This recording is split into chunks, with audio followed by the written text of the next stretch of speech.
Inilah Injil suci menurut Markus.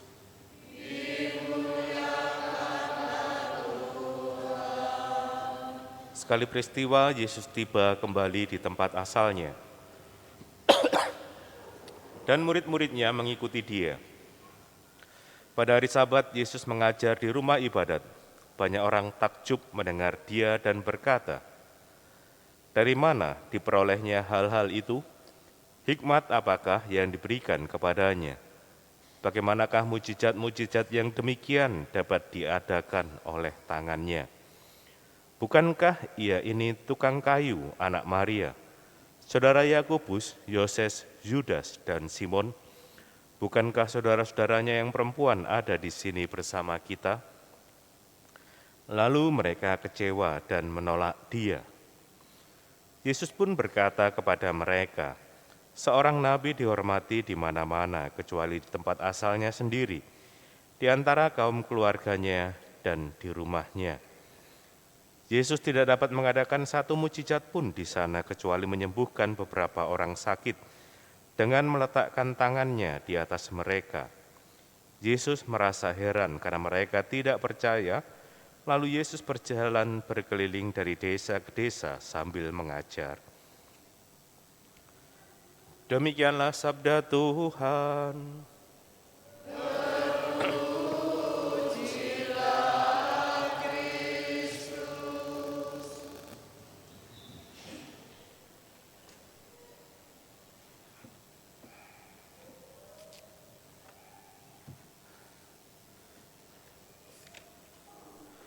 Bapak, Ibu, Saudara-saudari yang terkasih, untuk memberi gambaran tentang latar belakang bagaimana Injil hari ini, maka saya akan mengajak untuk mengingat kembali dua bacaan Injil pada 2 minggu sebelum ini.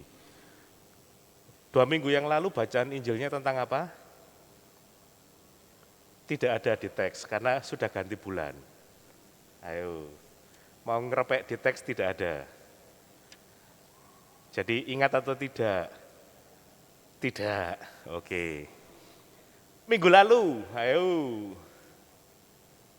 Bacaan Injil minggu lalu. Lupa Romo, kalau yang 2 minggu lalu tidak ingat, kemarin lupa. Oke, Bapak, Ibu, Saudara-saudari yang terkasih, ada 2 mujizat yang mengawali peristiwa Injil hari ini. Ya. Badai diredakan, kemudian anak perempuan Yairus dan perempuan yang sudah 12 tahun sakit pendarahan itu disembuhkan oleh Yesus. Dan bisa jadi berita itu juga didengar oleh orang-orang yang ada di kampung halamannya Yesus. Ya. Maka mereka kan pas bertanya, kalau di luaran Yesus mampu memberikan atau mengadakan mujizat, kenapa dia tidak menjadikan kampung halamannya lebih terkenal dengan dia buka praktek misalnya di kampung halamannya? Orang pasti akan berbondong-bondong ke sana. Ya, Anda mungkin masih ingat beberapa fenomen para penyembuh. Itu kan membawa dampak ekonomi yang luar biasa juga untuk orang di kampungnya. Ada yang buka penginapan, ada yang buka warung, parkiran, ojek, dan sebagainya, dan sebagainya. Jadi ada dampak dari keterkenalan seseorang. Kalau 2 minggu lalu Anda ingat, bagaimana Yesus dikatakan menyingkir ya, dari orang banyak. Itu bisa kita juga masuk dalam permenungan hari ini. Kenapa Yesus harus menyingkir? Bukankah dia menginginkan atau memperkenalkan kerajaan Allah kepada semakin banyak orang? Tapi kenapa dia harus menyingkir? Naik perahu, itu toh. Jadi kenapa Yesus harus menyingkir? Karena pasti orang-orang ini punya harapan. Mereka ingin seperti tadi, ada harapan yang mereka letakkan pada diri Yesus. Tapi, ya, kenapa menjadi kecewa? Karena harapan itu tidak selamanya sesuai dengan realita. Kenapa orang kecewa? Itu kan karena itu. Dia berharap, dia punya ekspektasi, tapi yang diharapkan itu ternyata tidak kunjung muncul. Antara kenyataan dan keinginan itu tidak berjalan seimbang. Sehingga orang kecewa. Yang diharapkan itu tidak terwujud. Nah, kalau sudah kemudian yang diharapkan tidak terwujud, maka konsekuensinya adalah yang ada dalam Injil hari ini. Mereka menolak Yesus. Itu dulu ya. Oke. Lalu, kemudian yang harus juga kita pikirkan adalah Yesus yang menyingkir tadi dan harapan apa yang dimiliki orang-orang di kampung Yesus misalnya. Bukan masalah parkiran tadi ya, buka warung dan sebagainya, memperkenalkan kampung. Itu ya ilustrasi saja. Tapi gini, bahwa Yesus bisa buat mujizat, Yesus pengikutnya banyak, itu menjadikan posisi Yesus itu punya daya tawar. Sebagai seorang yang unggul, yang kemudian diharapkan mampu memimpin bangsa Israel keluar dari penjajahan bangsa Romawi. Jadi Mesias yang diharapkan dalam diri Tuhan Yesus adalah Mesias secara politik, secara fisik. Sehingga ya ini tidak benar. Ini tidak benar. Karena memang dalam perjalanan Yesus, ya, kesalah mengertian tentang siapa dia itu terus-menerus terjadi. Ya.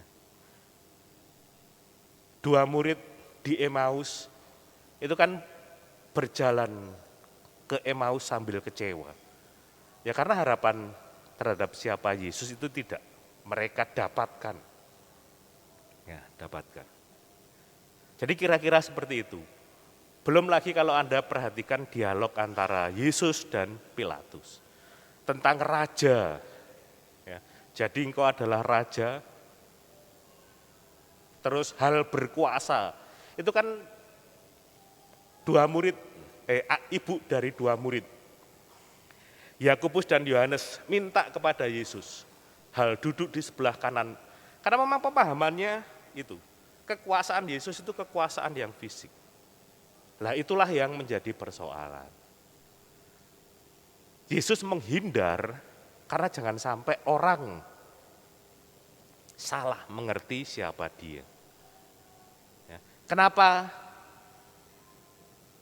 dia tidak mampu membuat mujizat? Ya karena iman yang salah itu menjadikan Yesus tidak bisa, karena iman itu kan tanggapan dari seseorang akan siapa Allah. Ya. Minggu lalu, mujizat terjadi karena mereka percaya kepada Yesus yang adalah utusan Allah. Jadi ini yang membedakan kenapa minggu lalu atau 2 minggu yang lalu, bahkan para murid kan kalau Anda ingat ditegur, mengapa kamu kurang percaya? Gitu. Karena sampai akhir pun juga para murid butuh waktu untuk mengerti siapa Yesus. Jangankan para murid, gitu. Jangankan para murid. Harusnya kan, bukan jangankan, para murid pun itu kesulitan, para rasul itu kesulitan untuk memahami siapa Yesus. Apalagi orang yang di luar kesehariannya bersama dengan Tuhan Yesus. Maka permenungannya hari ini kita juga diajak untuk bertanya dalam diri kita, bagaimana cara pandang kita terhadap Yesus? Apakah kita datang kepada Yesus hanya karena Dia pembuat mujizat? Dan kalau tidak ada mujizat yang kita alami, apakah kita masih mau datang kepada Dia? Itu kan pertanyaannya. Atau kita kecewa karena harapan kita, kita pengen ini jadi Katolik, pengen itu dan sebagainya, dan itu tidak terpenuhi. Maka orang kecewa dan kemudian bisa jadi macam-macam lah konsekuensi dari kekecewaan. Hari ini kita diajak untuk merenungkan Yesus yang benar. Ya. Sebagaimana pertanyaan besar yang juga diajukan 2 minggu lalu, siapakah Dia? Maka pertanyaan ini terus-menerus kita perdalam. Ya. Bagaimana dalam perjalanan hidup saya melihat siapa Yesus? Siapa Dia dalam hidup saya? Apakah saya tidak salah meletakkan kepercayaan saya sehingga yang muncul adalah kekecewaan? Apakah saya memang berjalan dalam koridor yang benar, rel yang benar? Sehingga bukan kekecewaan, tapi Dia sungguh memberikan harapan dalam hidup kita.